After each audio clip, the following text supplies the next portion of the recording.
क्या स्त्रियों को भी है पिंडदान का अधिकार? यहाँ जाने किन परिस्थितियों में कर सकती हैं स्त्रियां पिंडदान, क्यों जरूरी है पिंडदान। नमस्कार, मैं दिव्या, स्वागत है आपका आज के इस वीडियो में। बिहार के गया जिले में पितृपक्ष मेले की शुरुआत हो चुकी है।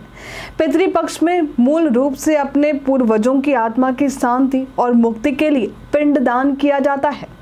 पिंडदान खास तौर से जरूरी होता है ताकि पूर्वजों को मोक्ष की प्राप्ति हो और वो प्रसन्नचित होकर अपने वंश की उन्नति और प्रगति के लिए आशीर्वाद दें।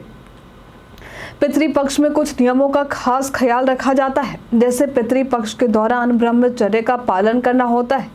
इसमें मांस मदिरा का त्याग कर देना चाहिए, फालतू की लड़ाई व झगड़े नहीं करने चाहिए, आसपास के माहौल को शांत रखना चाहिए। इन नियमों का पालन ना करने से और पिंडदान ना करने से पूर्वज नाराज हो जाते हैं और श्राप दे सकते हैं। चलिए अब हम आगे जानते हैं कि क्या महिलाएं भी कर सकती हैं पिंडदान। वैसे तो पिंडदान का प्रथम अधिकार पुरुषों को हासिल है। पिंडदान के दौरान महिलाएं सिर्फ पुरुषों को सहयोग करती हैं, लेकिन क्या आप जानते हैं कि पिंडदान करने का हक महिलाओं को भी है। महिलाएं भी पिंडदान कर सकती हैं, मगर उसके लिए कुछ परिस्थितियां निर्धारित की गई हैं। इन परिस्थितियों के बारे में जान लेना जरूरी है। यदि किसी महिला का पति जीवित नहीं है और उसके वंश में पुत्र भी नहीं है, तो ऐसे में पत्नी अपने दिवंगत पति के मोक्ष की प्राप्ति के लिए पिंडदान और श्राद्ध कर सकती है। इस विषय में कुछ पंडितों द्वारा भी बताया गया है कि बहुत सी महिलाएं ऐसी हैं जो पिंडदान करती हैं, मगर उन्हें परिस्थिति के अनुसार ही पिंडदान और श्राद्ध करने का अधिकार होता है।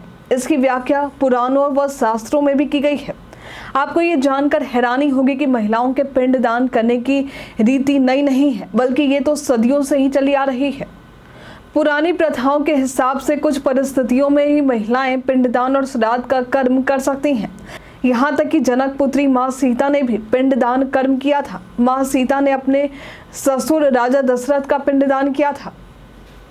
शास्त्रों के अनुसार जब भगवान श्री राम, माँ सीता और लक्ष्मण वनवास के समय गया जी पधारे थे और पिंडदान के लिए सामग्री लेने गए, भगवान श्री राम और लक्ष्मण को लौटने में विलंब हो रहा था। तब इसी बीच एक आकाशवाणी माँ सीता ने सुनी। ये आकाशवाणी राजा दशरथ की थी। उन्होंने जानकी पुत्र से कहा कि मुहूर्त निकल रहा है, शीघ्र ही पिंडदान कर दे।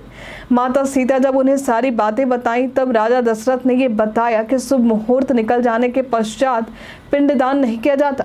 फिर माता सीता ने फौरन ही फल्गु नदी के पास बालू का पिंड बनाया और उसी से पिंडदान कर दिया। आज के लिए फिलहाल इतना ही। क्या आपको ये पता था? हमें कमेंट में लिखकर जरूर बताएं। हमारे साथ बने रहने के लिए आपका धन्यवाद।